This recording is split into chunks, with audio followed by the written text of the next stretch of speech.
seu rosto está à face daquele que vem.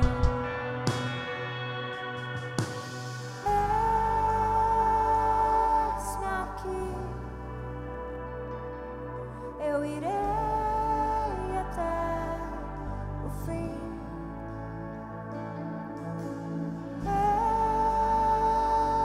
Eis-me aqui,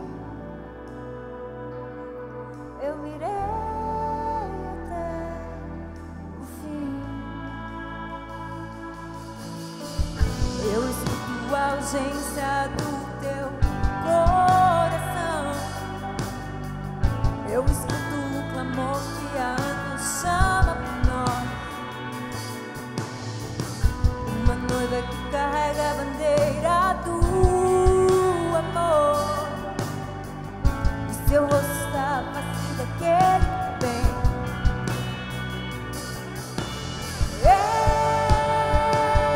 Eis-me aqui, eu irei até o fim.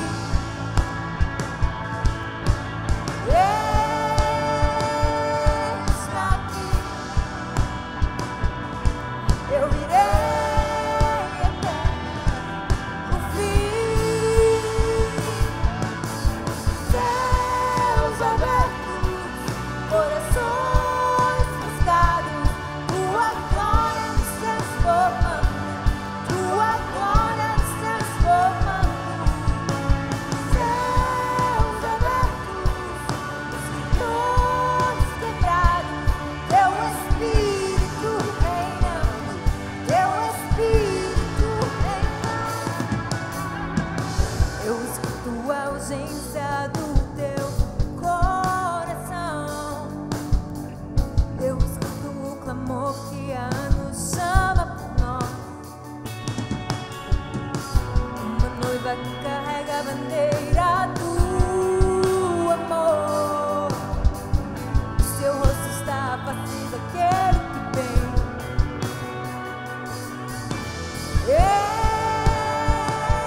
Eis-me aqui, eu irei até o fim.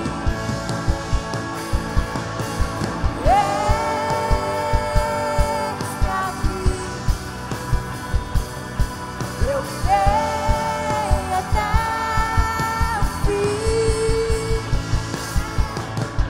Céus abertos, corações rasgados, tua glória nos transformando, tua glória nos transformando. Céus abertos, escritórios quebrados, teu Espírito reinando, teu Espírito reinando.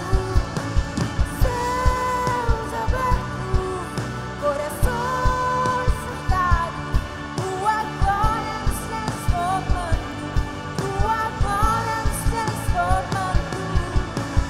Céus abertos, escritores quebrados, teu Espírito reinando, teu Espírito reinando.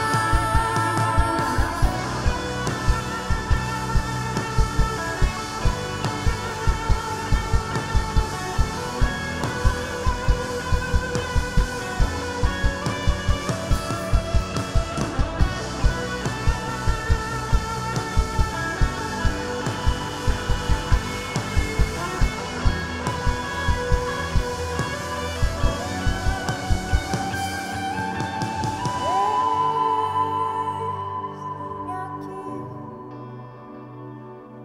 eu irei até o fim, sim, Senhor. Eis-me aqui, eu irei até o fim.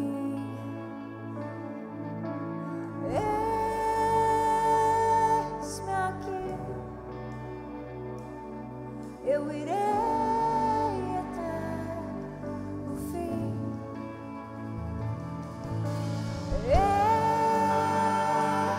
Eis-me aqui,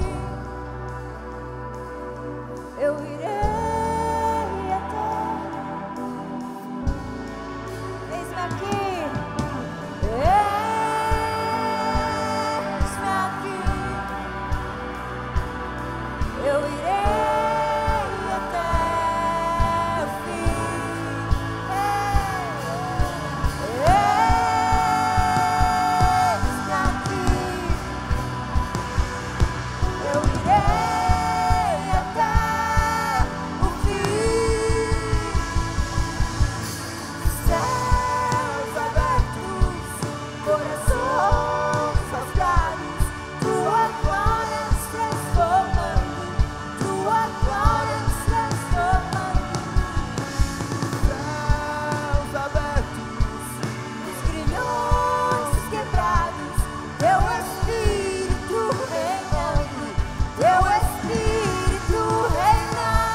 som dos céus pode se ouvir. Novo tempo está por vir. É o som do avivamento. Senhor, sopra o vento. O poder que o ressuscitou por completo nos salvou. Nada pode nos impedir. Os teus sonhos vão se cumprir.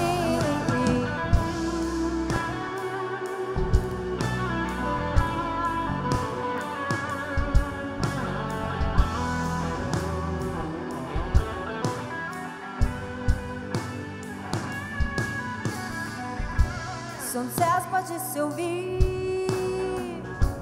Novo tempo está por vir. É o som do avivamento. Senhor, sopra o vento. O poder que o ressuscitou por completo nos salvou. Nada pode nos impedir. Os seus sonhos vão se cumprir.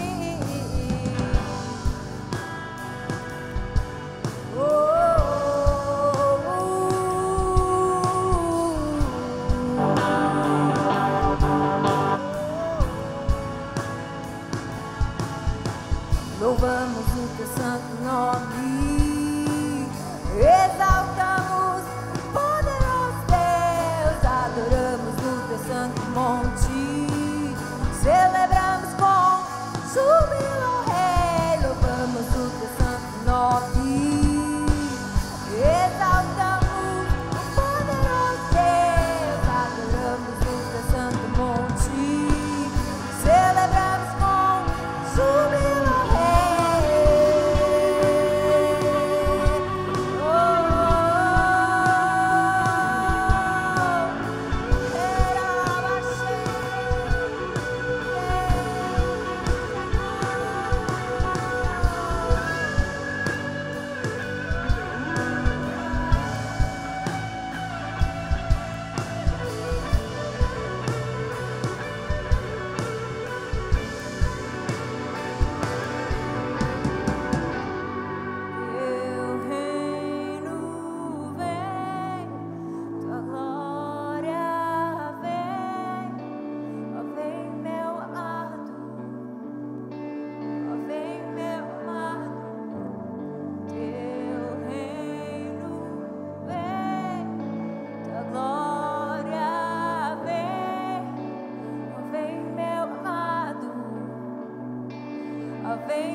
preparamos um lugar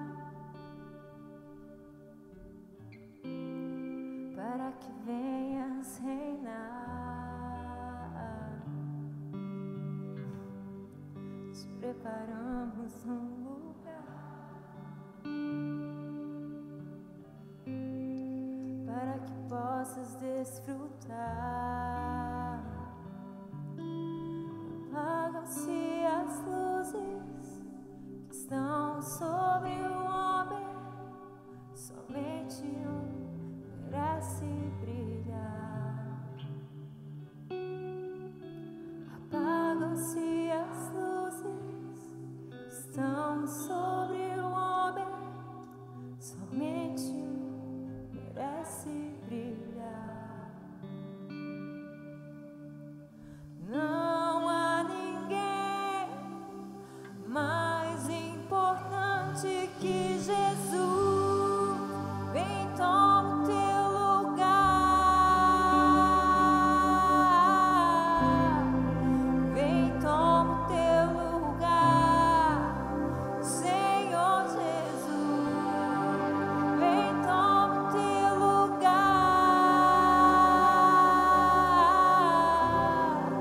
Vem, toma o teu lugar, Senhor Jesus.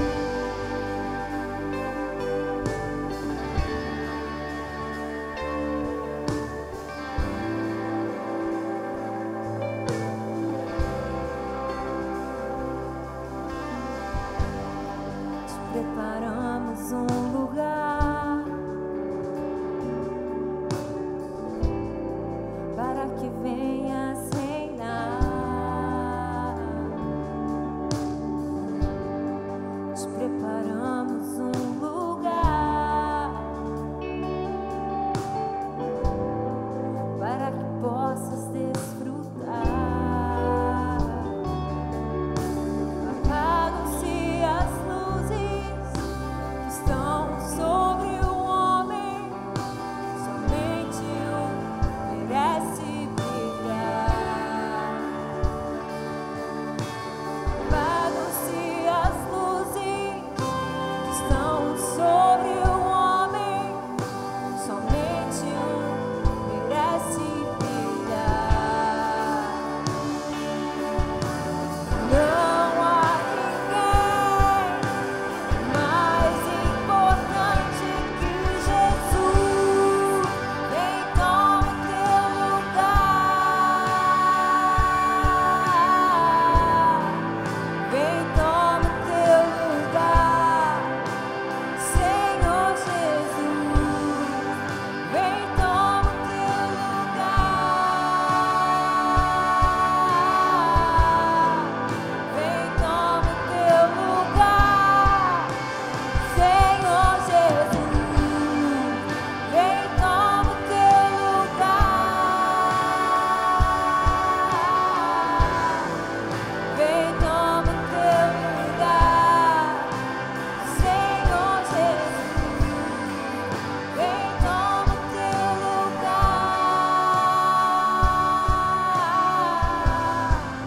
Vem, toma o teu lugar, Senhor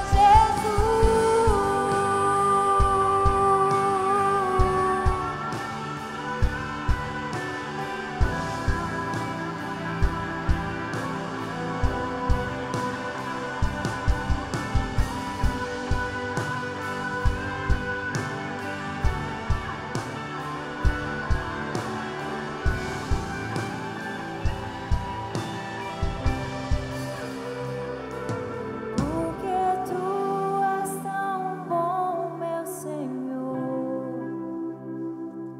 Tua misericórdia é sem fim. Porque tu és tão bom, meu Senhor. Tua misericórdia é sem fim. Porque tu és tão bom, meu Senhor. Tua misericórdia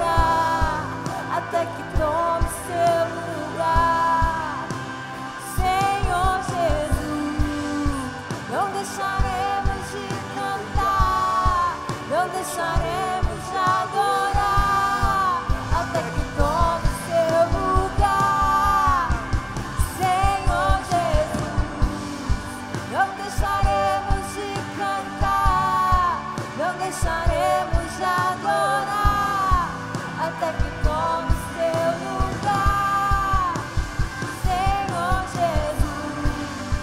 Não deixaremos de cantar, não deixaremos de adorar até que tomes teu lugar, Senhor Jesus.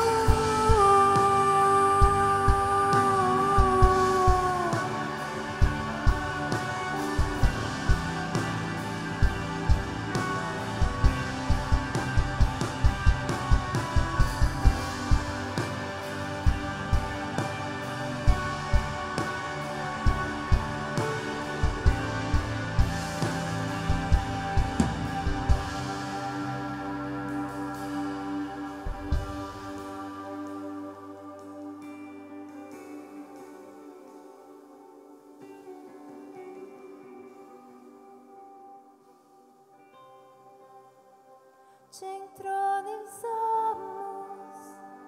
entronizamos, toda glória a ti, toda glória a ti. Te entronizamos,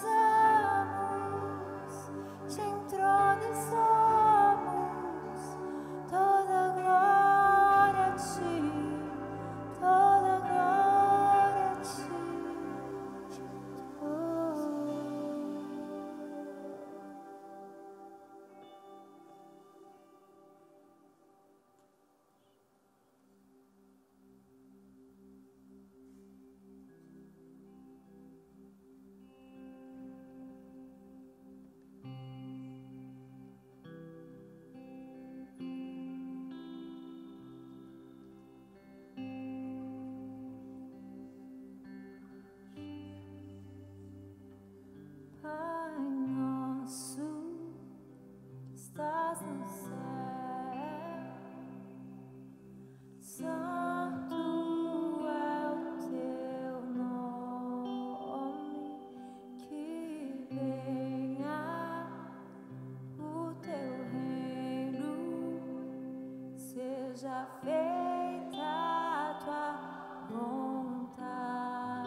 uma das coisas que eu tenho meditado bastante é: Deus, nós precisamos da tua presença manifesta. Quem acha aqui que você precisa da presença de Deus manifesta na tua vida?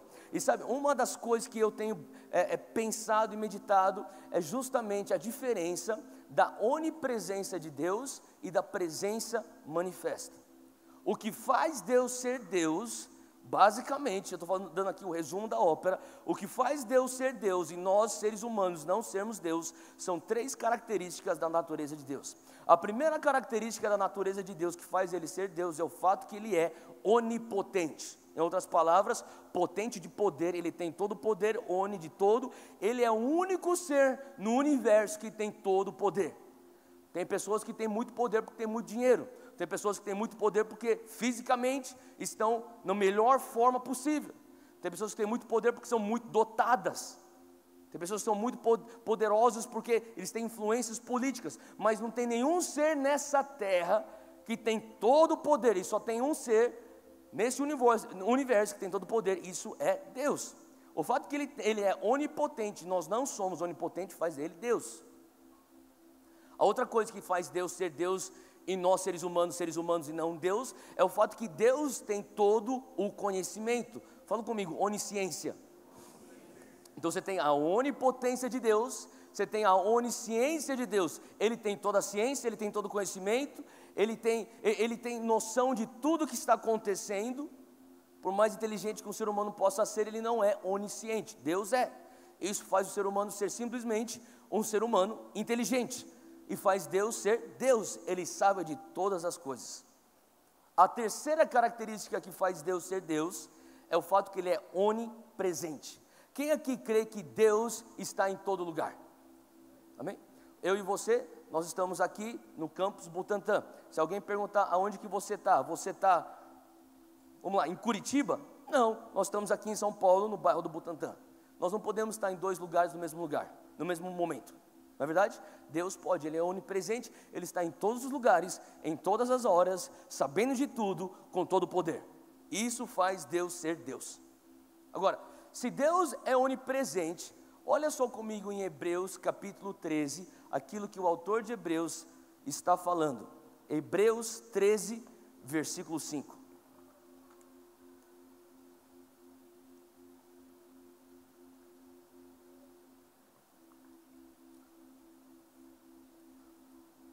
Ele diz assim, agora a coisa interessante disso é que a carta, a epístola dos Hebreus é para quem? Para os Hebreus.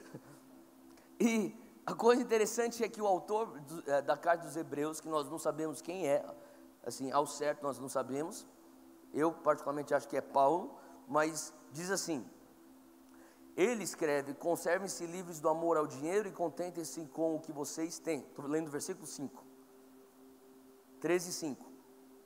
Porque Deus mesmo disse. Então o autor da carta aos Hebreus fala aquilo que o Deus dos Hebreus diz. E ele cita a lei dos Hebreus. Deuteronômio 31, ele cita a lei de Moisés, lá do Antigo Testamento. Ele cita, nunca o deixarei, nunca o abandonarei. Vira para quem está lá e fala assim, ó, Deus nunca vai te deixar.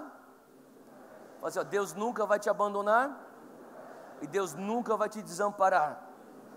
Vira para outra pessoa que você acabou de ignorar e fala assim, aquele que começou a boa obra em você,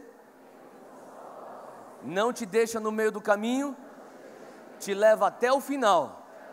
É Ele que vai completar. Você tem fé disso?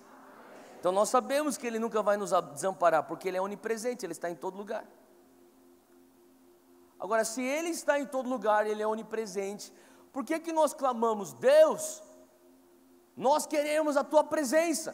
Eu estou lendo aqui de Hebreus, Novo Testamento, debaixo da nova aliança, e debaixo dessa mesma nova aliança, Tiago diz, capítulo 1 ele fala assim, se achegarmos a Ele, Ele se achegará a nós. Então, obviamente, existe aqui uma diferença dele estar longe de nós e perto de nós. Então, eu não estou entendendo, Deus, como que é isso? Se o Senhor é onipresente, por que eu tenho que clamar pela Tua presença perto de mim?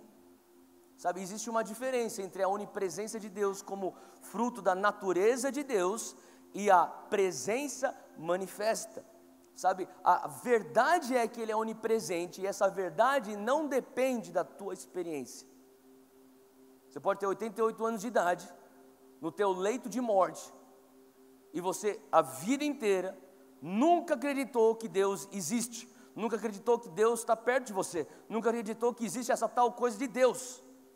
Mas no teu leito de morte você escuta o Evangelho, e pela primeira vez na tua vida você fala, eu quero isso. E você pede para Jesus entrar no teu coração, e de repente você sente a presença do Espírito Santo no quarto do hospital. O que está acontecendo? A verdade é que Deus sempre foi onipresente. Independente da tua experiência de 88 anos sem acreditar na onipresença dEle, isso não anula o fato que Ele sempre foi presente. Faz sentido? A única diferença é que agora a presença manifesta de Deus entrou naquele quarto do hospital, e aquilo que era simplesmente uma verdade sem experiência, passa a ser então uma verdade com experiência. Então você começa a experimentar então um momento onde é a presença manifesta, que é uma experiência sensorial, você sente a presença. Atos 2, você lembra de Atos 2? O Pentecostes, lá no cenáculo, 120 discípulos estão reunidos, uma somente, uma só voz, clamando. A palavra de Deus fala que ouviu-se um som. Fala comigo, som. Quer dizer o quê? Que alguém escutou alguma coisa, sim ou não? Sensorial, audição. E veio um vento impetuoso que encheu o aposento. Você lembra dessa parte do verso? O vento encheu o aposento. Como que eles sabem que o vento encheu o aposento? Alguém sentiu alguma coisa na pele. Assopra a pessoa do teu lado. Não faz isso. Isso é muito esquisito. Mas você já sentiu o vento? Eles sentiram o vento. Talvez não só sentiram o vento, mas eles estão num cenáculo e talvez tenha alguns móveis lá, talvez tenha alguns objetos pendurados na parede, e eles começaram a ver aquele negócio balançando. O que está acontecendo? Eles estão enxergando, assim como você enxerga uma árvore que está dentro de está envolvida por uma ventania. Você não consegue enxergar o vento, nunca ninguém enxergou o vento. Você vê os efeitos do vento, a árvore está balançando, eu vejo aquele quadro que está balançando, os móveis, a porta está batendo. Então eu vejo com a minha vista, eu escuto o som, eu sinto na minha pele, é uma experiência sensorial, eu chego à conclusão, estou tendo uma experiência com a presença manifesta. Faz sentido? Uma coisa é você ter a presença manifesta, a outra coisa é você simplesmente entender uma verdade, e não deixa de ser a verdade das mais verdades, que Deus, Ele é onipresente. A onipresença, ela é um conhecimento teológico, mas a presença manifesta é um conhecimento experimental. Sabe, eu amo a presença de Deus, e eu sei que tem momentos onde, sabe, só você ter o conhecimento que Ele é onipresente não vai ser suficiente. Você precisa de encontros com a presença manifesta.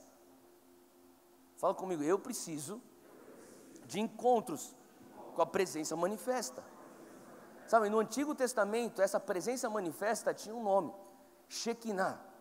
Alguém já ouviu falar desse termo? Shekinah? Tá. Tem músicas pentecostais que falam do Shekinah. Não tem? Manda Shekinah, não tem? Vocês conhecem essas músicas? Então, o que quer dizer Shekinah? Nada mais é do que Deus habitando com eles. A palavra Shekinah no hebraico significa Deus fazendo morada com eles. É a presença manifesta de Deus. Você vê o Shekinah de Deus de uma maneira muito comum ao longo das Escrituras, no formato daquilo que nós conhecemos como a nuvem de glória. Especialmente na vida de Moisés, você via a nuvem de glória. Só que não só apenas na vida de Moisés você via a nuvem de glória. Você vê a nuvem de glória entrando para dentro do templo de Salomão. Você via a nuvem de glória junto com Jesus no Monte da Transfiguração. Você via a nuvem de glória na ascensão de Cristo diante dos discípulos, logo após a declaração da grande comissão. Você via a nuvem de glória também, muitos teólogos dizem que Atos 2 é a nuvem de glória entrando para dentro como um vento impetuoso. Ao longo da história da igreja você vê nuvens de glória, numa história um pouco mais recente de avivamento. E nós amamos avivamento aqui nessa igreja. Quem ama avivamento aqui? Tá bom? Se você ama avivamento, você também estuda avivamento. E deixa eu falar, uma das coisas que você começa a entender, o avivamento hoje, que nós, igreja avivada, igreja carismática no Brasil, aquilo que talvez venha a ser algo mais palpável para nós é o avivamento de 110 anos atrás da rua Azusa, que não começou em Azusa, na verdade começou no país de Gales. Um homem chamado Frank Bartleman, um pregador, começou a experimentar o Shekinah de Deus na sua capelinha pequenininha. Nessa capelinha pequenininha, eu nunca fui lá. O Jeff Jensen, alguns de vocês conhecem o Jeff Jensen, que já veio pregar aqui algumas vezes. Ele foi para essa capela, ele falou para mim: Theo, é uma capela pequenininha, tem só 8 fileiras de cadeiras. Daquele lugar, o Shekinah, a nuvem de glória, a presença manifesta de Deus, daquele lugar começou a impactar todo o Reino Unido. Não só impactou o Reino Unido, impactou um pregador, Evan Roberts. E esse pregador, Evan Roberts, lá em Los Angeles, na Califórnia, lá nos Estados Unidos, ele então, junto com um ex-escravo, um negro, cego de um olho, chamado William Seymour, que nada mais era do que um peão, ele chegou, ele começou a falar: vamos buscar a presença de Deus juntos. E os dois começaram então uma reunião de oração no horário do almoço, no centro de Los Angeles. Eles acharam um lugarzinho, uma sala, numa rua chamada Azusa, que até hoje está lá. Você vai para Los Angeles, no centro de Los Angeles, você vai ver a rua Azusa. Eles tombaram aquele quarteirão, na verdade, em comemoração, porque foi lá o berço do movimento pentecostal.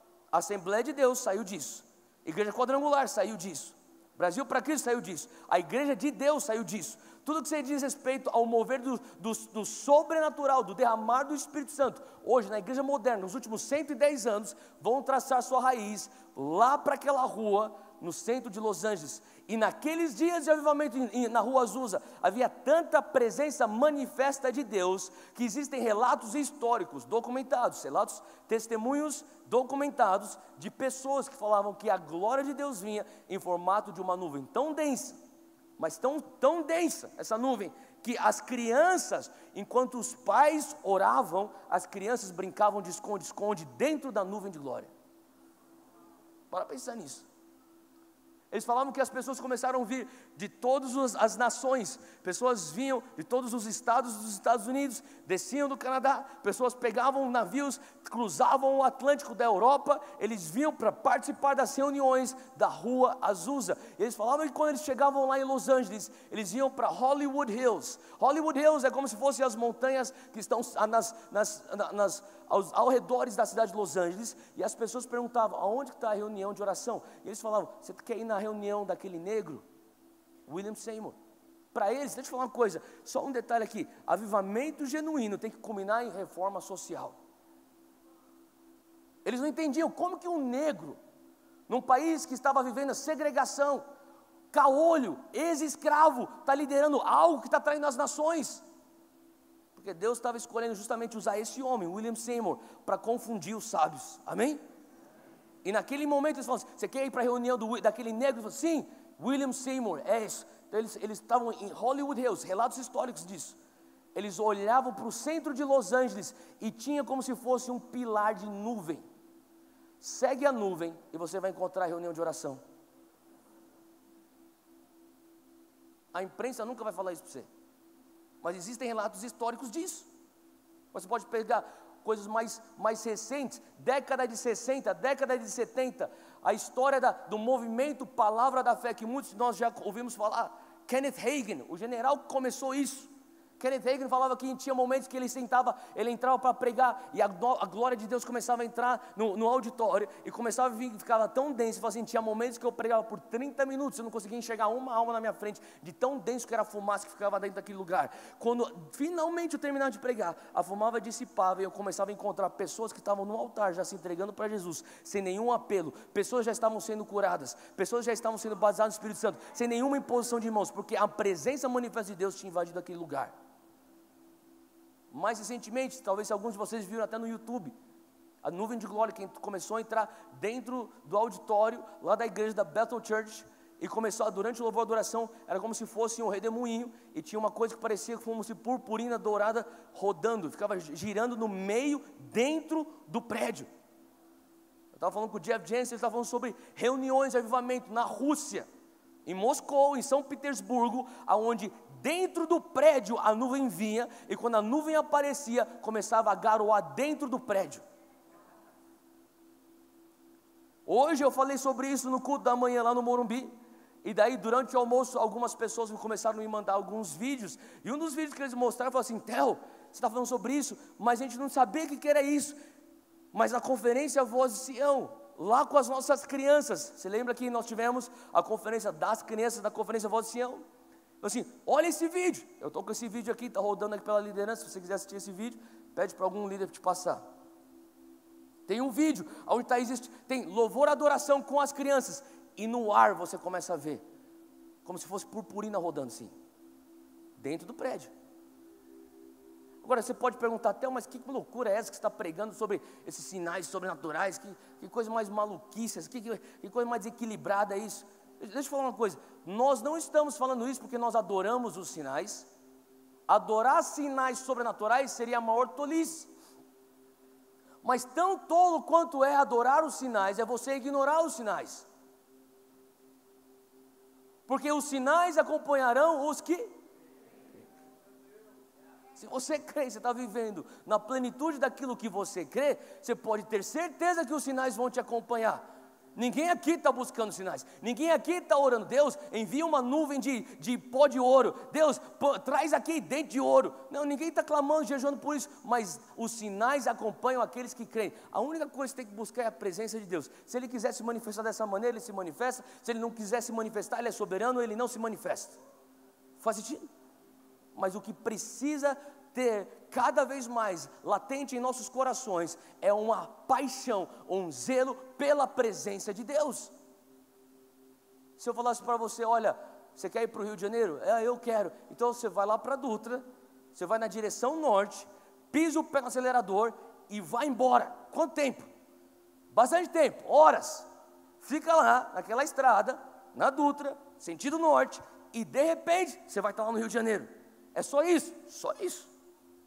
Daí você entra no carro, você vai para a Dutra, você está lá na estrada, pisando no acelerador, indo, e nada de Rio de Janeiro, você está pisando, você tem mato ao teu redor, você pensa: eu pensei que Rio de Janeiro tinha praia, estou vendo só mato, só vejo uma estrada, e você vai, e vai, e vai, você não vê mais nada, e você começa a questionar: será que eu estou na estrada certa? Será que estou indo na direção certa? Será que isso aqui realmente é a Dutra? Será que o Rio de Janeiro é realmente para lá e não é para lá? Eu não estou vendo nenhum indício que eu estou perto do Rio de Janeiro, mas você só lembra. Ele me falou que eu tinha que entrar na Dutra, pisar no acelerador, e direção norte que eu chegaria no Rio de Janeiro. E na tua dúvida, ao mesmo tempo que você está perseverando na tua jornada, você enxerga então uma placa que diz Rio de Janeiro 200 quilômetros. O que isso faz no teu coração? Ufa, eu estou na direção certa, sim ou não? Uau, muito obrigado, seja quem foi que pôs essa placa aqui, muito obrigado, eu estou indo na direção certa. Isso te dá mais gás, você pisa mais forte no acelerador, você fica mais tranquilo, você tem um ânimo renovado, você está indo rumo ao Rio de Janeiro. Tolice seria se você parasse o teu carro no acostamento, olhasse para a placa e falasse: meu Deus, que placa maravilhosa, Rio de Janeiro 200 quilômetros, saísse correndo de volta para o teu carro, abrisse o bagageiro, pegasse então tua cadeira de praia, abrisse tua cadeira de praia, tirasse tua camiseta, começasse a botar bronzeador e ficar: vou ficar aqui no Rio de Janeiro. Você olharia uma pessoa assim e falaria: esse cara está maluco. Sim ou não? Nós não estamos adorando um sinal, nos acampando ao redor de algo sobrenatural, falando: Deus, chegamos, e todo mundo está olhando: você não chegou. Nós simplesmente estamos reconhecendo: Deus, isso aqui é um sinal, nós estamos indo na direção certa, nós reconhecemos, nós te agradecemos, nós te glorificamos, nós vamos pisar mais fundo, nós vamos atrás da tua presença, é direcionamento correto, vamos atrás da presença de Deus, amém? A presença manifesta de Deus. Agora você pode perguntar: Theo, mas por que eu tenho que ir atrás dessa nuvem de glória? E quando nós falamos sobre nuvem de glória, o que eu quero que você entenda é: não necessariamente se apegue ao formato da presença manifesta como nuvem de glória. Entenda o princípio que o que nós estamos atrás é a presença manifesta. Mas se você for analisar as escrituras, você vai ver que a nuvem de glória, ela trazia tinha um propósito por trás da nuvem de glória. E tem 3 verdades acerca da nuvem de glória que eu gostaria de cobrir hoje. A primeira verdade é que a nuvem de glória, a presença manifesta, ou melhor, a nuvem de glória, ela manifesta a presença de Deus. E eu vou continuar aqui, falando sobre isso, mas antes eu quero que você abra comigo em Êxodo, 33. Êxodo 33, versículo 7. Êxodo 33, versículo 7. Diz assim que Moisés costumava montar uma tenda do lado de fora do acampamento. Fala comigo, do lado de fora. É fora do acampamento que estava a tenda. Olha só, ele chamava a tenda do encontro. Fala comigo, o meu encontro está do lado de fora da zona familiar. Faz sentido? O acampamento onde eles moravam, onde eles estavam no seu cotidiano. O acampamento era o dia a dia, era o familiar. Deus está falando assim, você quer me encontrar? Vai para o lado de fora, eu tenho uma tenda, um lugar apropriado, chamada tenda do encontro. Continuando o texto aqui no versículo 7, quem quisesse consultar o Senhor, ia à tenda fora do acampamento. Sempre que Moisés ia até lá, todo o povo se levantava e ficava em pé, à entrada de suas tendas. Fala comigo, à entrada de suas tendas. Em outras palavras, eles estavam no lado de fora da tenda, eles não estavam dentro da tenda, eles estavam do lado de fora da porta da tenda. E o texto continua dizendo que eles observando até que ele entrasse na tenda. Assim que Moisés entrava na tenda, a coluna, a nuvem descia e ficava à entrada da tenda, enquanto o Senhor falava com Moisés. Quando o povo via a coluna de nuvem parada à entrada da tenda, todos prestavam adoração em pé, cada qual na entrada de sua própria tenda. Você tem que entender aqui que Deus, Ele está vindo falar com Moisés. E o sinal que Deus está vindo falar com Moisés é a presença manifesta em formato de nuvem. O povo de Israel reconhece isso. Reconhece algumas coisas. O encontro é fora do acampamento. 2, Moisés está recebendo as direções de Deus. Enquanto Moisés está recebendo as direções de Deus, nós também vamos ter uma postura adequada, pois existe um encontro acontecendo. Qual que é a postura adequada? Nós vamos sair daquilo que é familiar, e nós vamos dar um passo deixando para trás tudo aquilo que é o nosso cotidiano, tudo aquilo que é a nossa zona de conforto. Eu estou fora da minha tenda. Faz sentido? É a postura adequada diante do encontro com a presença manifesta de Deus. Ele continua dizendo no versículo 11, o Senhor falava com Moisés face a face, como quem fala com seu amigo. Depois Moisés voltava ao acampamento, mas Josué, filho de Nun, que lhe servia como auxiliar, não se afastava da tenda. Pula 7 capítulos para frente, Êxodo 40, versículo 34, mais uma vez a descrição da nuvem de glória.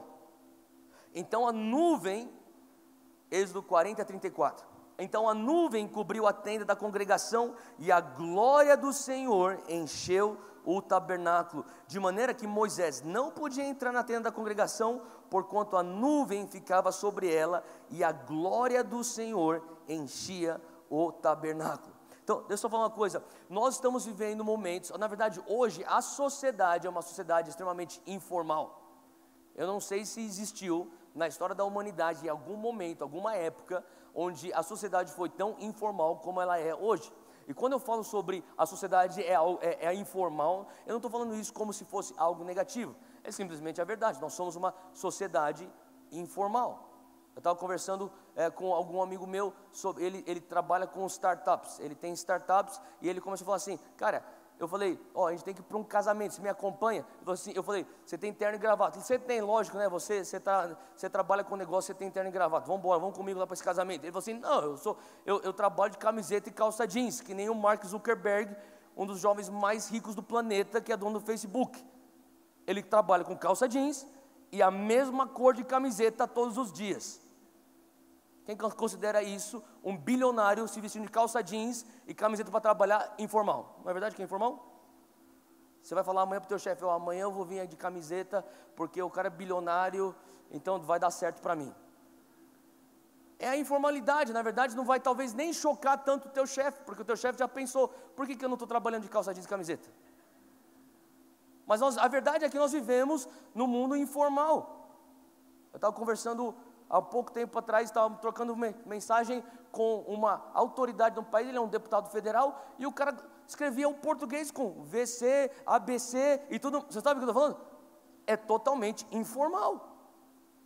Faz sentido? Não tem nada de errado com isso, é informal. Agora, uma coisa que nós temos que entender, por mais que nós venhamos estar vivendo numa sociedade informal, Deus nunca vai se adequar à nossa sociedade.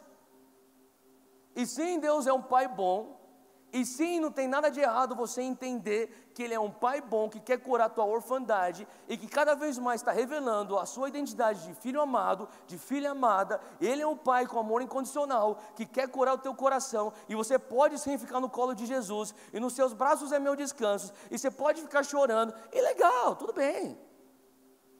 Mas tem um momento que você vai ter que entender, que quando a presença de Deus vem, existe um posicionamento correto, de reverência, um posicionamento adequado para reconhecer, existe a presença manifesta de Deus. Faz sentido? Isso não vai mudar porque você vive numa sociedade informal. E aqui o texto está dizendo para nós, por que eu preciso buscar a presença manifesta de Deus? Porque a presença manifesta de Deus, você percebendo ou não, ela sempre vai te empurrar para um posicionamento. Fala comigo, posicionamento. A presença de Deus vinha para a tenda, o povo de Israel se posicionava. Saiu da tenda, eu deixo a tenda para trás, a presença está indo para fora do acampamento, nossos olhos estão para fora da nossa zona de conforto, estão deixando a casualidade para trás, aquilo que é confortável para trás, aquilo que é o nosso dia a dia para trás. Isso aqui é algo que é precioso. Uma das coisas que eu fico mais assustado é porque nós vemos hoje, quem está andando com Jesus há 30 anos, levanta a mão. Se você está andando com Jesus há 30 anos, levanta a mão bem alto. Se você está andando com Jesus há mais, pelo menos 30 anos, faz assim. Vamos dar uma salva de palmas para essas pessoas. Glória a Deus. Que legal. Agora, você que anda com Jesus há 30 anos, talvez você venha concordar comigo. Eu não ando, quer dizer, eu ando com Jesus há 30 anos. Mas eu tive meus momentos, uns mais quentes, outros menos quentes. Mas eu digo uma coisa, eu frequento igreja há mais de 30 anos, e eu nunca vi, nesses 30 anos, Deus se mover com o sobrenatural, com tanta frequência e com tanta intensidade como Ele tem se movido agora. Em outras palavras, não é porque você viu uma perna crescer que você é super espiritual, Ele está fazendo isso com todo mundo. Desculpa dizer, isso não é tão ungido. Você seria super ungido 30 anos atrás. Mas a frequência e intensidade de como Deus está se movendo é algo que eu nunca vi antes na minha vida. E eu fico perguntando. Às vezes eu converso com pastores. Eu conversei com um pastor lá em Londrina. Esse pastor começou a experimentar o mover sobrenatural de Deus de uma maneira muito forte. Vou falar o nome dele. O nome dele é Pastor Samuel. Ele é um cara que experimentou o mover de Deus tão forte na década de 70. Senhorzinho de idade hoje. Amigo do meu tio, dos meus tios mais velhos, é muito próximo dele. Ele veio falar comigo, como é que está teu tio? A gente se abraçou, eu estava ministrando lá no sul, a gente se abraçou, meu tio está bem e tal. Ele estava conversando, e daí eu comecei a perguntar, e ele começou a falar para mim, Theo, eu nunca vi o mover do Espírito Santo tão frequente, tão intenso como está vendo agora no Brasil. É muita coisa que o Espírito Santo está fazendo. Deus está usando todo mundo, até uma porta. Faz sentido? E nesse processo o Senhor começou a falar comigo, mas a minha presença manifesta continua empurrando uma geração a posicionamento.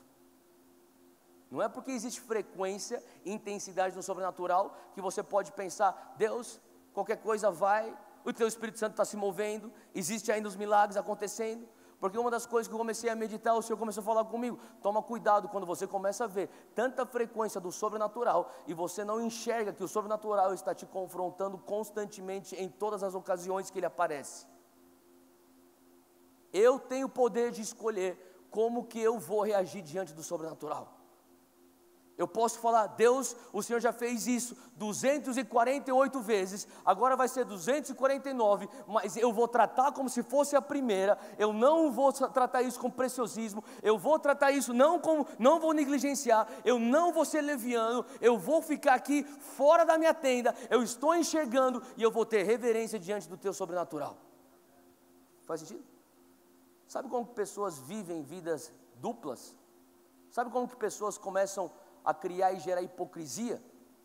É quando existe tanto do sobrenatural, tanto da presença manifesta de Deus, e ao mesmo tempo, quando a presença de Deus vem, e nós não entendemos que é um confronto de falar, ou você vai entender que eu estou me movendo, e você vai permanecer nesse lugar, onde teu coração vai estar macio, ou você vai olhar e falar assim, 249. O errado é quando você faz 249 e você lembra, eu tinha um pecado escondido aqui que eu tinha esquecido. E você chega à conclusão, Então quer dizer que eu tenho um pecado, que eu tinha esquecido, que estava aqui, e mesmo assim 249 vezes o Senhor se moveu. Sem perceber, você peca mais e pensa, vamos ver se dá certo 250. 250, o Espírito Santo se move, você pensa, não pega nada não. A tua mente já está fazendo as conclusões, e de repente, deixa eu falar, você começa a questionar, como? Eu questionava, como que esse homem é tão usado por Deus e está em adultério? Você já questionou isso? Como que esse homem é tão usado por Deus e faz mau uso das finanças que entram para dentro da igreja? Você já questionou isso? Deus, como que esse cara é usado por ti tão poderosamente, só que a vida particular dele é uma bagunça? O cara não acorda um dia e fala assim, hoje eu quero zoar tudo e quero ser usado por Deus. Ele não acorda da noite para o dia para fazer isso. O que acontece? Ele peca, ele toma uma atitude leviana, ele experimenta a presença manifesta, ele chega à conclusão, não é tão ruim assim. Ele peca de novo, ele continua vendo a presença manifesta, ele chega à conclusão, não é tão ruim assim mesmo. E de repente o coração dele, sem ele perceber, começa a ter uma consciência cauterizada, o coração fica duro, e de repente a coisa mais natural é você viver uma vida dupla. Faz sentido? O sobrenatural de Deus está empurrando o povo de Israel, se posiciona. Olha só, 1 Reis, eu estou falando de tabernáculo de Moisés, transicionamos agora para templo de Salomão, 1 Reis 8, eu estou falando aqui do templo de Salomão verdadeiro, não aquilo que está aqui no centro da cidade. Versículo 9, diz, na arca nada havia, senão só, 1 Reis 8, 9, na arca nada havia, senão só 2 tábuas de pedra que Moisés ali pusera junto a Horebe, quando o Senhor fez aliança com os filhos de Israel, saindo eles da terra do Egito. Versículo 10, 1 Reis 8, 10, e sucedeu que saindo do sacerdote do santuário, uma nuvem, fala comigo, nuvem, a nuvem de glória encheu a casa do Senhor, e não podiam ter-se em pé os sacerdotes para ministrar, por causa da nuvem, porque a glória do Senhor enchera a casa do Senhor. Então deixa eu falar, na época de Moisés, a nuvem de glória demandava posicionamento. No templo de Salomão, a nuvem de glória continua demandando posicionamento. Qual que é o posicionamento? A nuvem vinha com tamanha intensidade da glória de Deus, olha só o versículo 11, e não podiam ter-se em pé os sacerdotes para ministrar por causa da nuvem, porque a glória do Senhor enchera a casa do Senhor. O que quer dizer isso? Tem momentos que a presença manifesta de Deus vem, que nem os sacerdotes conseguem ficar de pé. Agora vamos pôr isso na nossa vida de maneira prática. Aquilo que tentar permanecer exaltado diante da glória do Senhor, precisa ser abalado e precisa ser rebaixado. Faz sentido? Você quer experimentar a presença de Deus? Você já sabe, fala, Deus, o que eu preciso retirar aqui? O que precisa se prostrar diante de Ti? O que eu preciso entregar diante de Ti? Faz sentido? Porque o temor que eu tenho é que a presença de Deus virá sobre a tenda do encontro. E tem uma geração que está falando, eu não preciso sair da tenda, eu não preciso deixar o acampamento para trás, eu não preciso me prostrar diante dele, eu não preciso me prostrar no chão e abaixar tudo aquilo que se exalta em desafio à glória de Deus. Faz sentido? E daí você não se prostra diante dele, você não abate aquilo que se exalta contra Deus, você não deixa para trás a tua zona de conforto, você não deixa para trás aquilo que são coisas que vão contra os valores do reino de Deus. E a coisa mais perigosa é se a presença manifesta aparece, porque vai reforçar a mentira que vai te levar para o engano da hipocrisia. Faz sentido? Quão bom seria que o momento que você peca, finalmente, acaba então a presença manifesta de Deus. Seria o maior alerta. Epa, vamos voltar para trás, vamos corrigir. O perigo é quando a presença de Deus volta a aparecer. E volta a aparecer. E não tem arrependimento, ela volta a aparecer. E dentro de você, você está sendo forjado então para viver uma vida de hipocrisia. Toda vez que a presença manifesta de Deus vem, ela te força a um posicionamento. Abre comigo Mateus 17. Agora nós saímos então do tabernáculo de Moisés, fomos um pouco lá para frente na história, Davi e Salomão construindo o templo de Salomão, fomos um pouco mais para frente para a história, agora Jesus encarnado como homem, Mateus 17, Monte da Transfiguração, versículo 1. 6 dias depois, Jesus tomou consigo Pedro, Tiago e João, irmão de Tiago, e os levou em particular a um alto monte. Fala comigo, monte. Ali ele foi transfigurado diante deles, sua face brilhou como o sol, e suas roupas se tornaram brancas como a luz. Para um pouquinho. Talvez você está pensando, Theo, você está falando sobre nuvem de glória, a única coisa que você citou até agora é Antigo Testamento, dispensação da lei, nós estamos na dispensação da graça, como que isso é aplicável para o nosso dia a dia como igreja neotestamentária? Deixa eu falar uma coisa, é importante que você entenda uma coisa, a palavra de Deus, especialmente no Antigo Testamento, não é apenas relatos históricos, tem princípios que são atemporais, independente de dispensações, eles são aplicáveis nos dias de hoje, são verdades atemporais. Agora, mais do que isso, Antigo Testamento, você tem que entender, o Senhor trabalha no Antigo Testamento com tipologia e simbolismo profético. Você lembra que Moisés era o libertador de Israel, não é verdade? Deixa eu falar uma coisa, quem te libertou? Quem que te libertou? Ele te libertou do quê? Do pecado. Deus te libertou, Jesus te libertou do quê? Do mundo. Jesus te libertou do quê? Da escuridão. Você era escravo, agora você é livre. O povo de Israel era escravo, Moisés foi o libertador de Israel, ele leva eles à liberdade. Deixa eu falar, a tipologia ou símbolo profético, Moisés é o símbolo profético do Messias.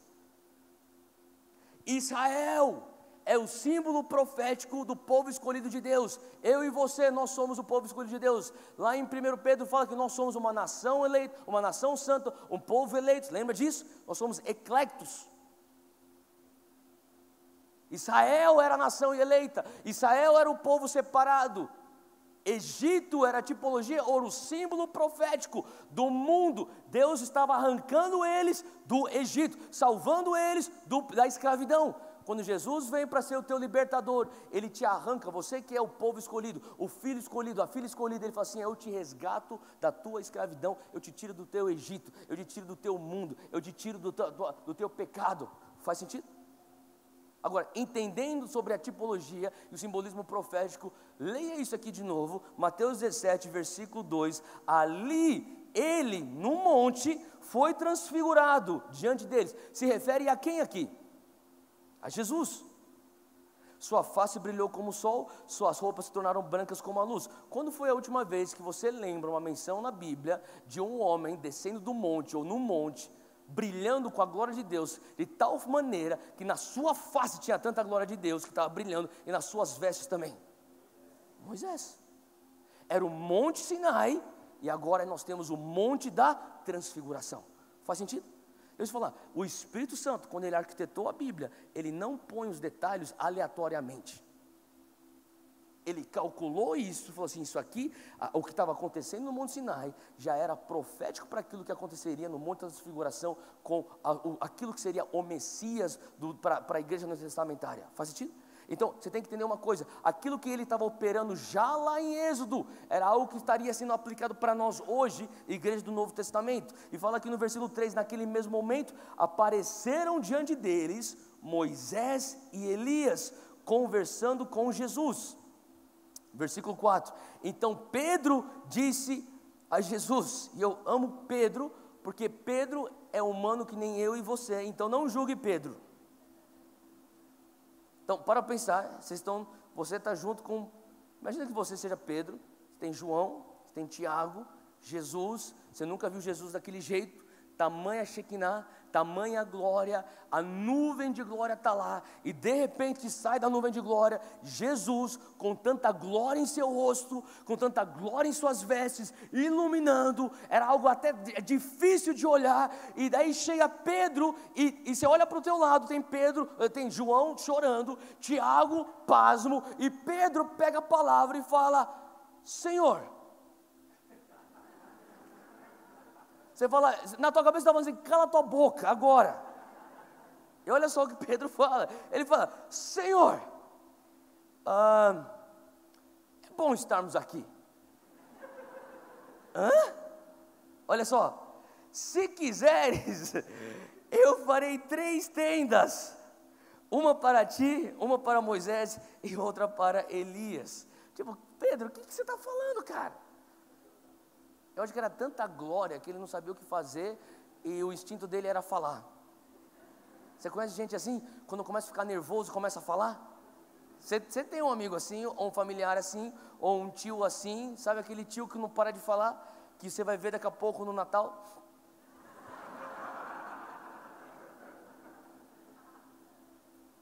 Eu tenho um tio que ele gosta de orar, e tipo, a hora da ceia de Natal, o cara fica orando 20 minutos, e todo mundo, pelo amor de Deus, o peru vai esfriar, cara, ora, vá lá, e todo mundo já está de olho aberto, e eu tenho uns primos bem crentes, mas todo mundo está de olho aberto, tipo, mano, teve um Natal que ele orou assim, graças damos a ti, ó Pai Celestial, pelas iguarias em profusão, eu tipo, what? Iguarias em profusão, enfim. Versículo 5, Pedro está falando, Senhor, é bom que estamos aqui. Se quiseres eu farei uma tenda, um para Elias, um para Moisés, um para o Senhor. Versículo 5, olha lá, enquanto, olha que legal quando Deus te corta, é porque você está falando uma coisa muito boa. Enquanto ele ainda estava falando, isso é muito bom. A Bíblia fala que enquanto ele ainda estava falando, uma nuvem resplandecente os envolveu, a nuvem de glória, e dela saiu uma voz que dizia, este é o meu filho amado, em quem me agrado, ouçam-no. O que está acontecendo? Tabernáculo de Moisés, posicionamento, saia da tua tenda, saia da tua zona de conforto, saia daquilo que são, tudo que você está contemporizando, saia de tudo aquilo que quer dizer abrir mão dos seus valores, saia do teu cotidiano que está aquém medíocre do padrão de Deus. Quer encontrar o Senhor? É lá fora do teu acampamento. Templo de Salomão, a glória veio, se prostre, tudo que se exalte contra Deus, abata, tudo que se levanta em desafio à glória de Deus, arranca, prostrado, humilhação ou humildade. Faz sentido? Monte da Transfiguração, a glória de Deus vem, e a palavra de Deus fala assim, ó, nessa presença, ouçam-no. Requer uma ação da nossa parte. Se você for um bom marido, e eu então estou tentando aprender isso, uma psicóloga uma vez falou para mim, você quer ser um bom marido? Eu, sim, você tem que praticar audição ativa. Eu falei, hã? Eu escuto o que ela está falando, você escuta assim, olhando na televisão, quantos homens fazem isso? Sejam sinceros. A audição ativa é, sim, que interessante, uau, que legal, baby, uau, me conta mais. Não, isso é audição ativa. Faz sentido? Isso é audição ativa. O que Deus está falando aqui, Monte de Transfiguração, a glória de Deus vem, ele fala assim, eu preciso de audição ativa, ouçam-no. Aí vem para a igreja e fala, pô, da hora, cara, pô, que louvor legal, pô, que palavra boa, pô, pastor, parabéns, como se eu preciso do teu parabéns, não é que eu sou contra, mas você entende, automaticamente, a gente tem que estar olhando para o Senhor e falando, Deus, o Senhor está me confrontando, o que o Senhor está falando comigo, a presença de Deus está vindo, e você está falando assim, fala mais, Deus, escuta o Senhor, eu te escuto. Sabe quando Elias, não, desculpa, quando o menino Samuel e o profeta Eli está começando na sua idade velha, já está para passar o bastão, e o menino Samuel, ele é oferecido lá no templo, e ele começa a escutar a voz, e levou 3 vezes, para ele entender, calma aí, eu tenho que ensinar esse menino aqui a fazer uma coisa que eu nunca fiz na vida, a audição ativa. Fala, Senhor, porque o teu servo ouve. Faz sentido? O Senhor está falando, para tudo. Fala, Senhor, a tua serva ouve. Fala, Senhor, o teu servo ouve. O Senhor falou alguma coisa. Obviamente Deus não está jogando a palavra para o ar. Vai requerer ação da tua parte, vai requerer sacrifício da tua parte, vai requerer um preço para se pagar. E a próxima pergunta é, Deus, quanto que eu tenho que sacrificar para ter isso? Quanto que eu tenho que abrir mão para entrar nesse tesouro que o Senhor está me prometendo? Audição ativa. A presença de Deus vem, a palavra do Senhor fala assim, ó, esse é meu filho. Deus Pai fala, nele eu tenho prazer. Exatamente as mesmas palavras que aconteceu na teofania, que acontece lá no batismo com João Batista. Ele fala assim, ó, a mesma coisa, só que aqui ele adiciona uma outra parte. Ouçam-no. Pratique a audição ativa. Deus, o que eu tenho que fazer? O que vai me custar? Para onde que eu devo ir? Sabe, tem um termo em inglês que você fala assim, when I say jump, you say how high. Quando eu falo pula, você pergunta, qual altura? Isso é audição ativa. Deus, o que eu tenho que fazer? Quanto que eu tenho que sacrificar? Como que eu me envolvo nisso? O que é que o Senhor requer da minha parte? Como que eu posso participar disso? Faz sentido? Continua comigo, Atos 2, versículo 2, nós acabamos de mencionar isso. Veio do céu um som, como de um vento muito forte, encheu toda a casa, no qual estavam assentados. Aqui, a gente sabe que é uma experiência sensorial, como a gente já falou. E viram o que parecia línguas de fogo, que se separaram e pousaram sobre cada um deles. Todos ficaram cheios do Espírito Santo e começaram a falar em outras línguas, conforme o Espírito os capacitava. Agora pula para o capítulo 4 de Atos, versículo 29. Minha razão pela qual eu li Atos 2 é porque você vai ver que existe um padrão em Atos 2, de 2 a 4, com Atos 4, 29 a 31. Você tem que entender o contexto de Atos 4. Eles acabaram de ser presos por pregarem que Jesus era o Messias. As autoridades dos judeus jogaram eles na cadeia, provavelmente torturaram eles, espancaram eles, eles ameaçaram eles, tentaram intimidá-los, e uma vez que eles são soltos, eles começam a orar a Deus. Versículo 29, agora Senhor, considera as ameaças deles. O que eles estão falando? Deus, eles acabaram de sair da cadeia, estão roxos, estão espancados, acabaram de serem torturados, acabaram de psicologicamente serem opressos, eles ameaçaram eles, se você abrir tua boca, eu venho atrás de você, eu te jogo na cadeia de novo, eu vou te espancar de novo. Eles estão sendo intimidados, e daí os apóstolos, os fundadores da igreja primitiva, eles saem da cadeia, e eles convocam uma reunião de oração. E na reunião de oração eles estão falando assim, Deus, se atente às ameaças deles.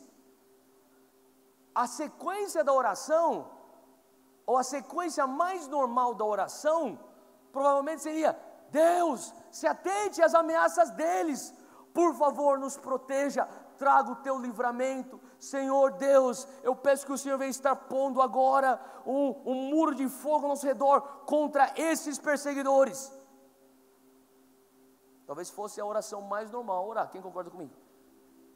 Mas olha só o que eles oram, Deus, se atende às ameaças deles, e capacita os teus servos, para anunciarem a tua palavra corajosamente. Eles estão falando, Deus, você está vendo essa ameaça? Só nos dá mais coragem para a gente peitar os caras de novo. É isso que eles estão falando. Você tem noção da convicção que esses discípulos estão carregando, da missão que eles estão para cumprir? Você tem noção da convicção que esses discípulos estão carregando, como um senso de propósito, que significa construir a igreja de Jesus? Eles estão tão obstinados com a grande comissão, que eles estão falando, Deus, essa ameaça aí, a gente precisa de mais coragem, para a gente conseguir peitar esses caras de novo. A gente não pede que o Senhor está afastando a perseguição, eles não estão pedindo para que Deus venha calar as ameaças, eles só estão pedindo, só me dá mais coragem. É um outro mindset. Olha só, continuando aqui o texto, estende, como que vem a coragem? Como que é refletida e expressa a ousadia dos apóstolos? Versículo 30, estende a tua mão para curar e realizar sinais e maravilhas por meio do nome do teu santo servo Jesus. E depois, olha só o versículo 31, mesmo padrão lá do cenáculo, no Pentecostes. Depois de orarem, tremeu o lugar em que estavam reunidos, todos ficaram cheios do Espírito Santo e anunciavam corajosamente a palavra de Deus. Sabe, você quer ter a nuvem de glória com você? Você quer ter a presença manifesta de Deus? Você tem que ser impregnado, você tem que estar grávido de uma missão. Tem que ter um sentido para Deus aparecer para você. Faz sentido? Qual que era o sentido? Deus, eles estão nos ameaçando, só nos dá mais ousadia, para a gente peitar os caras de volta, a gente vai avançá-los mais uma vez. Eles acabaram de falar, se vocês continuarem pregando, a gente taca na cadeia. Eles saem e falam, Deus, me dá mais coragem para a gente pregar mais. Que a gente vai ter coragem para estender as mãos e curar os enfermos. Conversava com um jovem, alguns dias atrás, ele falou assim, mas evangelismo na rua, acho que não é muito a minha pegada, é uma coisa que eu ainda tenho um pouco de dificuldade. Dificuldade? Como se orar pelos enfermos, em algum momento da tua vida vai ser a coisa mais fácil e natural e graciosa a se fazer. Como se você cumprir a grande comissão não requer coragem constantemente, sempre vai requerer coragem de você. Como se você não vai encontrar intimidação ao resto da tua vida na pregação do Evangelho. Sempre você vai encontrar intimidação quando você for tentar pregar o Evangelho. Eles só estão pedindo, Deus, a gente não precisa de mais unção, a gente não precisa de mais um Pentecostes, a gente não precisa de mais um cenáculo cheio com teu vento, a gente só precisa de coragem. Alguns de nós aqui hoje estão falando assim, Deus, eu quero viver o teu sobrenatural. Você não precisa de uma, sabe, eu acredito em transferência de unção, nós pregamos sobre isso, mas tem alguns aí que já estão colecionando tanta transferência de unção, que o que não falta é unção, o que falta é coragem. A coragem, eu sou um cara corajoso. É? Então impõe as mãos sobre o enfermo. Abre a tua boca. Meça a ameaça e fala, Deus, tem 4 quilos de ameaça, me dá 8 quilos de coragem. Faz sentido? É só isso, você precisa de coragem. Vira para quem está falando, só precisa de coragem. Fala assim, você vai precisar de coragem o resto da tua vida. Até hoje, não quer dizer que eu sou muito velho não, porque eu não sou. Mas até hoje, eu estou no avião, para entrar, então não vou. Eu sinto Deus falando comigo, palavra de conhecimento, essa pessoa do teu lado. Até hoje. Deus, realmente, é isso que eu tenho que fazer? Eu tenho que entregar essa palavra? Mas eu já descobri como que eu tenho que fazer as coisas. Se eu vejo uma pessoa enferma que eu tenho que orar, se eu vejo um passo de fé que eu tenho que dar, se eu vejo, sabe, uma palavra que eu tenho que entregar, e eu começo a ficar, se eu começar a pensar demais, eu não vou ter mais coragem. O pouco de coragem que eu tinha já foi pelo ralo. Faz sentido? Então quando eu vejo aquilo eu falo, Senhor, 1, 2, 3, já. Se pensar demais, passou.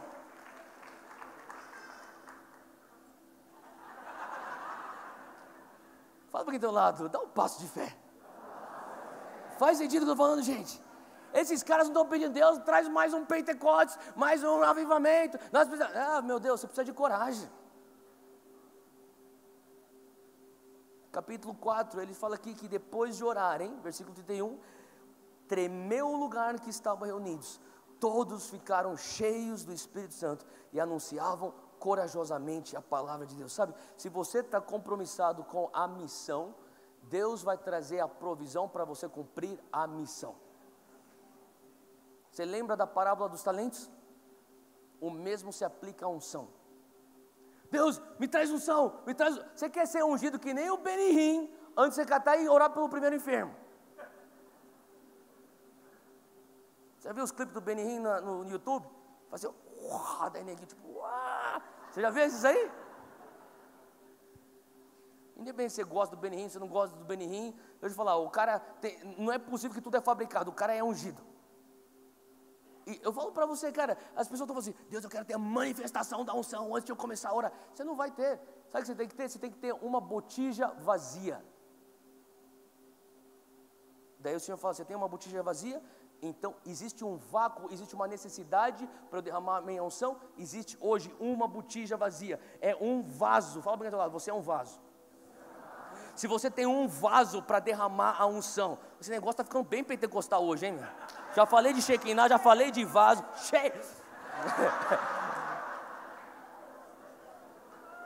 Se tiver vaso vazio, Deus traz o óleo.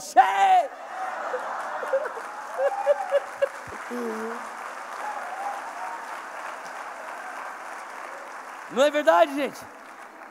O momento que não teve mais vaso vazio, o óleo parou. Você quer ver o fluir do óleo de Deus na tua vida? Você tem que ter vaso para você derramar, sabe, o óleo de Deus sobre aquele vaso. O que quer dizer vaso? É oportunidade, são vidas. Você tem 200 vidas para tocar. Deus vai te trazer então 200 medidas de óleo para você tocar essas 200 vidas. Então você está falando assim: Deus, eu quero 1 tonelada de óleo antes de eu tocar primeiro. Ele fala: não funciona assim. Eu te dou um talento, se você não multiplica, olha esse cara aqui que pegou 5, multiplicou para 10, dá o teu, dá para ele. Viva o capitalismo. Faz sentido o que eu estou falando, gente? O Senhor vai honrar a tua boa mordomia, da tua unção, da tua coragem, do teu passo de fé. É assim que você vai crescer no sobrenatural. Número 2, a nuvem de glória.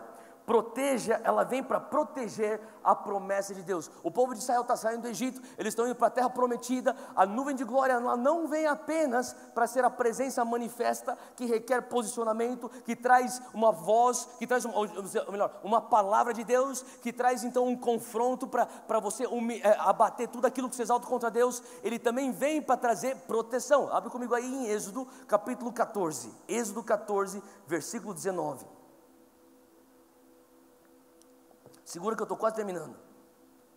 A seguir, o anjo de Deus que ia à frente dos exércitos de Israel retirou-se. Calma aí. Então, versículo 19 está falando que existe aqui o anjo de Deus que ia à frente. Ele estava guiando o povo para a terra prometida. Quantos de vocês entendem que Deus está te levando para a tua terra prometida? Uma coisa é você sair do Egito, a outra coisa é você entrar na tua terra prometida. Uma coisa é você ter vida, outra coisa é você ter vida em abundância. Uma coisa é você ser livre da morte, outra coisa é você viver uma vida vitoriosa.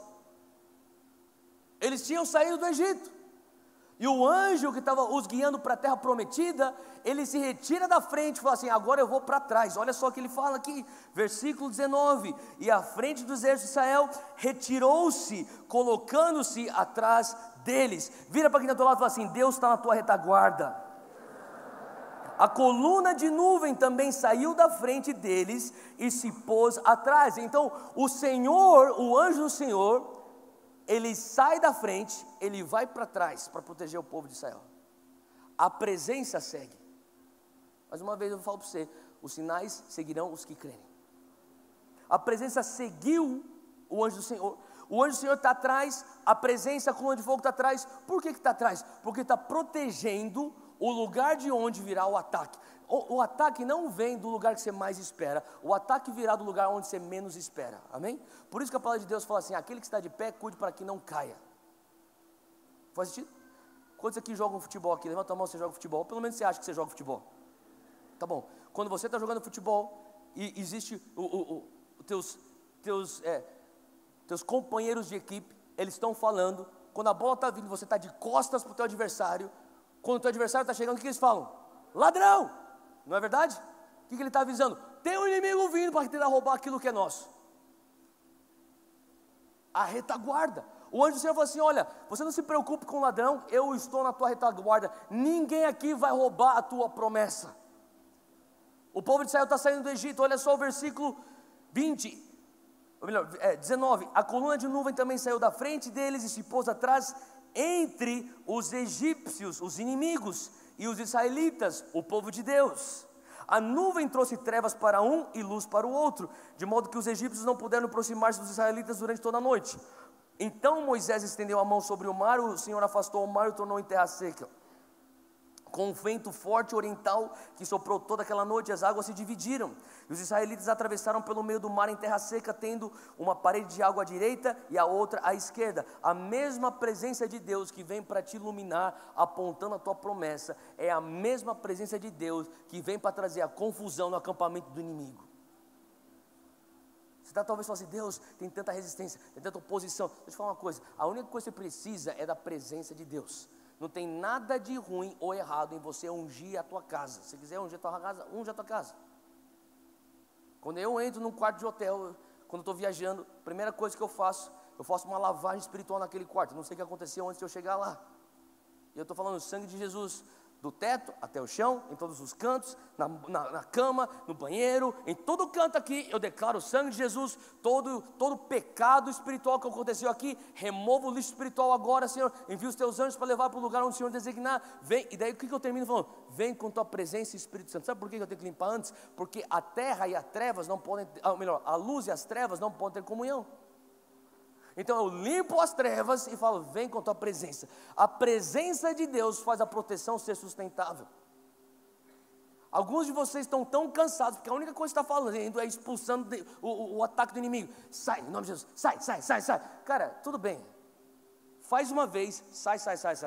Depois agora fala para a presença de Deus, vem. E agora está sustentável. Faz sentido? Porque a presença de Deus que te ilumina para a tua promessa é a mesma presença que escurece e traz confusão para os teus inimigos. Olha só, continua aqui o texto. Ele diz aqui, na verdade vamos pular para um outro texto, Salmo 105, versículo 38. Salmo 105, 38 descreve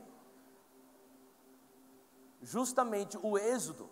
E fala aqui que o Egito alegrou-se quando eles sendo o povo de Israel, quando eles saíram. Por quê? O seu temor caíra sobre eles. Em outras palavras, o povo do Egito, eles estavam com tanto medo por conta da manifestação da presença de Deus. Talvez você está passando por uma oposição hoje, parece que você está sendo opresso. Eu falo para você, você traz a presença de Deus. Começa a clamar pela presença manifesta. Começa a clamar pela nuvem de glória. Começa a clamar por aquela nuvem que vem entre você e os teus egípcios. E quando você começar a experimentar a presença de Deus, a nuvem de glória, haverá tanto temor no acampamento do inimigo que eles vão ficar felizes da vida de te liberar da opressão. Faz sentido o que eu estou falando, gente? Tem situações que você fala assim, Deus, como é possível? Me traz livramento. Deus está falando assim, cara, ele não vai falar cara, mas, ou talvez fale, mas o que ele vai falar é, se você tiver a minha presença vai trazer um temor sobre os seus inimigos, que aquilo que parecia coisa inatingível, que é a libertação, vai ser aquilo que eles mais almejam, porque eles estão aterrorizados com a minha presença. Tamanha é o poder de proteção que a presença de Deus, a presença manifesta, carrega. Êxodo 16, abre lá comigo. Mais uma coisa interessante, 16, versículo 9. Depois disse Moisés a Arão, disse toda a congregação dos filhos de Israel, chegai-vos para diante do Senhor, porque ouviu as vossas murmurações. E aconteceu que quando falou Arão a toda a congregação dos filhos de Israel, e eles se viraram para o deserto, eis que a glória do Senhor apareceu na nuvem. O povo de Israel, eles estão murmurando. De vez em quando o povo de Israel pode ser bem mimado, ingrato, e eles estão murmurando, mas graças a Deus que nós temos também um Deus que é paciente, compreensivo, longânimo. Ele está escutando a murmuração. A murmuração é, nós não aguentamos mais comer maná, o pão que o Senhor nos traz. Sabe, tudo que você precisa, Deus vai prover. Aquilo que você quer, você vai ter que lutar para ter.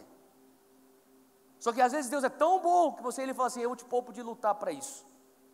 Olha só o que ele faz aqui, versículo 11. E o Senhor falou a Moisés, no meio da nuvem de glória, o Senhor falou a Moisés, tenho ouvido as murmurações dos filhos de Israel, fala-lhes dizendo, entre as 2 tardes comereis carne, e pela manhã vos fartareis de pão, e sabereis que eu sou o Senhor vosso Deus. O que Deus está falando? Na verdade, a única coisa que você precisa é de pão.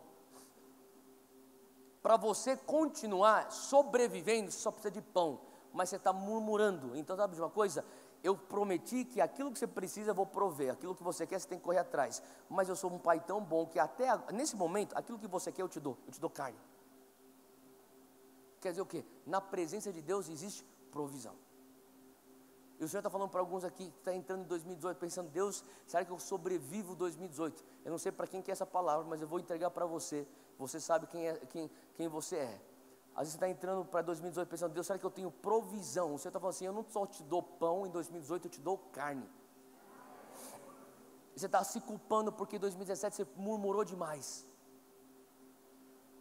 E hoje você está fazendo o balanço de 2017, você falando assim, Deus, o Senhor me deu isso, o Senhor me deu aquilo, o Senhor me deu saúde, o Senhor me deu uma família, o Senhor me deu isso, relacionamento contigo, e quem sou eu? Você está se sentindo tão mal, mas eu murmurei tanto. E o Senhor fala assim, mesmo no meio da tua murmuração, eu não só te dou pão, eu te dou carne.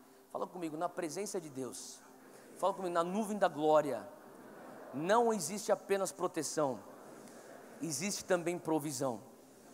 E finalmente, número 3, a nuvem da glória guia os nossos movimentos. Aqui é o último. Êxodo 13, versículo 20. A saída do Egito. Aqui a nuvem está guiando a saída do Egito. Versículo 20 de Êxodo 13. Os israelitas partiram de Sucote e acamparam em Etã, junto ao deserto. Durante o dia o Senhor ia diante deles numa coluna de nuvem para guiá-los no caminho, de noite numa coluna de fogo para iluminá-los, e assim podiam caminhar de dia e de noite. Fala comigo, dia e de noite. Quer dizer o quê? Que quando Deus está com a presença dEle na tua vida, quando você está experimentando a presença de Deus na tua vida, você não só trabalha de dia, você trabalha de dia e de noite. Em outras palavras, a tua eficiência é dupla. Quantos querem a eficiência dupla do Senhor em 2018? Enquanto todo mundo está só trabalhando de dia, você está produzindo dia e noite. E as pessoas vão falar, como que você conseguiu bater a meta do ano em junho? É porque eu trabalho de dia e de noite. Como que você trabalha de dia e de noite? Porque de dia tem uma nuvem e de noite tem uma coluna de fogo. Então eu tenho a presença constante comigo. Eu trabalho de dia e de noite. Você dorme enquanto eu trabalho. Versículo 22, a coluna de nuvem não se afastava do povo de dia, nem a coluna de fogo se afastava do povo de noite. Êxodo 40, pula lá, esse aqui é o último texto. Versículo 36, Êxodo 40, então a nuvem cobriu a tenda da congregação. Nós lemos 34 a 35, nós vamos ler 36 a 38.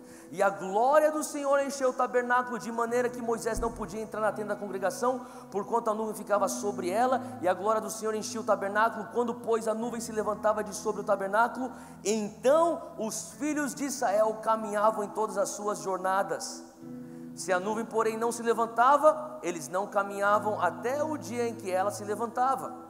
Porquanto a nuvem do Senhor estava de dia sobre o tabernáculo, e o fogo estava de noite sobre ele, perante os olhos de toda a casa de Israel, em todas as suas jornadas. 2018 é o ano onde você vai se mover de acordo com a nuvem da glória de Deus. Amém. Você vai parar de fazer uma coisa que é insustentável, de falar, Deus, eu vou fazer esse negócio aqui, ó, vem aqui com a tua bênção. Isso não dá certo, isso só vai fazer você ficar cansado, isso só vai fazer você murmurar, isso vai fazer você chegar a ficar fadigado no meio do ano. Sabe como que você vai experimentar a graça de Deus? É quando você muda o teu pedido de falar, Deus, por favor, abençoa o que eu estou fazendo, e passa a fazer a pergunta, Deus, o que é que o Senhor está fazendo? O que é que o Senhor está abençoando? É isso que eu quero estar fazendo. Faz sentido? Quando você começa a olhar a nuvem, o povo de Israel falava, a palavra diz que o povo de Israel, quando a nuvem andava, eles andavam, quando a nuvem parava, eles paravam. Agora para pensar, tem alguns de nós que ficamos extremamente ansiosos quando nós estamos parados. A nuvem parou, está assim, vamos, e todo mundo ao teu redor está correndo, e você está, vamos Deus. Sabe o que quer dizer isso? Quer dizer que você tem maturidade espiritual para entender que quando eu estou na presença de Deus, eu trabalho dia e noite. Sempre minha eficiência é em dobro. Talvez eu trabalhe 1/4 do que eles estão fazendo. Eu estou correndo 1/4 do que eles estão correndo, mas o meu resultado é em dobro, porque eu não sou pautado por aquilo que eu tenho aqui dentro. Eu sou pautado falando, Deus, aonde está a tua bênção? É lá que eu quero estar. Eu entendo, Deus, que uma só hora na tua presença vale mais do que uma vida inteira construída no meu esforço humano. Por isso que eu falo para você, talvez você tenha que começar a mudar a tua agenda e falar, Deus, sabe, você precisa entrar na presença e falar, Deus, o que o Senhor pode fazer em 1 hora na tua presença? Deixa eu falar, a nuvem está em movimento. Fala comigo, o reino de Deus está em constante movimento. Você tem que discernir para onde está indo a nuvem. Marcos 5:21, você não precisa abrir, só escuta. A palavra de Deus fala que Jesus, ele está num barco, ele está chegando numa praia, e na praia tem um povo que está esperando ele. O barco está se movendo, o barco está chegando na praia. Fala comigo, movimento.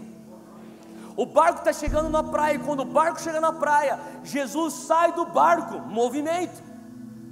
Jesus, ele é abordado por Jairo, um socialite, um cara que é uma autoridade na sociedade. Só que Jairo, ele está desesperado. Jairo fala assim, mestre, a minha filha está morrendo, você precisa vir para a minha casa, você precisa orar por ela, se você não orar por ela, ela vai morrer. E Jesus concorda em orar por essa menina. E a palavra de Deus fala lá em Marcos 5 que Jesus foi com ele. Fala comigo, movimento. Jesus está indo curar a filha de Jairo. Jesus está andando, a multidão segue Jesus. A multidão está querendo ver um milagre. A multidão está indo atrás da nuvem. Jesus está em movimento, ele está indo atrás desse próximo milagre. A missão agora é curar a filha de Jairo. Eu estou em movimento. Fala comigo, mulher com fluxo de sangue. Não tinha nada a ver. Não tinha nada a ver. Deixa eu falar, Jesus não estava indo na direção da mulher com fluxo de sangue. Jesus estava indo curar a filha de Jairo. Só que a mulher com fluxo de sangue, ela entendeu: eu não vou ser curada se eu ficar aqui. Jesus, vem aqui, Jesus. Ela entendeu que eu tenho que entender. Ela falou assim, ela entendeu, eu tenho que honrar o movimento. O movimento é para a casa de Jairo. Sabe o que crentes imaturos fazem? Se Jesus quer me tocar, ele vem aqui e me toca. Se Jesus quer falar comigo, eu estou aqui, ele fala comigo. Eu não vou ficar correndo atrás de milagre. Eu não vou ficar correndo atrás de sobrenatural. Eu não sou besta de ficar correndo atrás desses caras para impor as mãos na minha cabeça. Então morra com a tua hemorragia. Você vai morrer com a tua hemorragia, porque você não honra o movimento dos céus. Aquela mulher com fluxo de sangue, ela chegou num ponto onde ela tentou médico A, médico B, médico C. Ela olhou para suas economias, não tinha mais nada. Ela tentou todas as opções. Ela chegou num ponto onde ela fala: Deus, se não for pela tua bênção, eu não vou sobreviver. Então a única opção que ela tinha era: eu não quero saber se ele está indo para a casa de Jairo. Eu vou dar uma de penetra, eu entro nessa festa, eu quero a minha bênção. Movimento. Cara, 2018, presta atenção para mim, irmão do Sião. 2018, eu não quero saber se Deus está indo para a casa de Jairo. Em 2018 você sente: Jesus não está andando na minha direção. Isso não é desculpa. Em 2018 é momento de você se levantar, porque se você não se levantar, você vai morrer de hemorragia. É momento de você falar: Deus, eu honro o teu movimento, eu vou atrás da tua nuvem. Eu estou cansado de fazer a minha coisa e ficar falando: Deus, abençoa a minha coisa, quando eu tenho que perguntar: Deus, aonde está a tua bênção? É para lá que eu vou correr, porque na tua bênção existe uma coluna de nuvem que ela traz para mim o refrescar durante o dia e traz para mim a luz do fogo durante a noite. Sabe, talvez 2018 você está cheio de metas. São metas que são até ousadas. O Senhor falou comigo: 2018 é um ano de aceleração. É um ano onde você vai ter mais resultados com menos esforços. O Senhor já está falando para mim sobre 2018 desde junho. É um ano de deslizar. Você sabe o que é? Sabe quando aquele nadador, ele está nadando, ele chega perto da parede, ele faz aquela volta, sabe, aquela virada debaixo da água, e ele impulsiona. Sabe o que eu estou falando? Ele impulsiona, ele vem. Ele não está remando, ele está deslizando. 2018 é o ano que você vai deslizar. Por quê? Você entendeu o fluir de Deus. Você tem que sacar o fluir de Deus. O fluir de Deus não é: eu vou fazer a minha, eu vou fazer a minha. Meu irmão, você vai ter cãibra nas tuas costas. Tem gente que está cansado de 2017, sabe por quê? Você falou: eu vou fazer a minha. Você fala: faz a minha. Deus está falando: vem na minha, vem aqui onde a minha presença está. Você vai começar a experimentar um fluir, uma graça. Honra o meu movimento. Fala comigo, movimento. Fica de pé se você quer entrar no movimento de Deus. Cara, é momento de você falar: Deus, aonde o Senhor estiver indo, eu estou indo lá. Se o Senhor vai para a casa de Jairo, eu vou lá. Se o Senhor vai ficar na praia, eu vou para a praia. Se o Senhor volta para dentro do barco, eu vou nadando atrás daquele barco. Eu não sei para onde o Senhor vai em 2018, mas eu cansei de falar: olha, traz a tua presença para o que eu estou fazendo. 2018, eu reconheço onde está a tua presença e eu corro atrás. Erga suas mãos onde você está nesse lugar. Pai, nós honramos o teu movimento. Nós reconhecemos a tua presença. Nós sabemos que a tua nuvem está em movimento. O teu reino não é estático, o teu reino é ativo. Aquilo que o Senhor fez ontem não é a mesma coisa que o Senhor fará hoje. Aquilo que o Senhor fez em 2017 não será a mesma coisa que o Senhor fará em 2018. Pai, eu me cansei de pedir que o Senhor venha abençoar aquilo que eu estou fazendo. Em 2018 eu quero reconhecer a tua bênção. Em 2018 eu corro atrás da tua nuvem. Deus, em 2018 eu honro o movimento da tua presença. Aonde você estiver agora, comece a erguer sua voz, comece a clamar a Deus. Eu me posiciono para isso.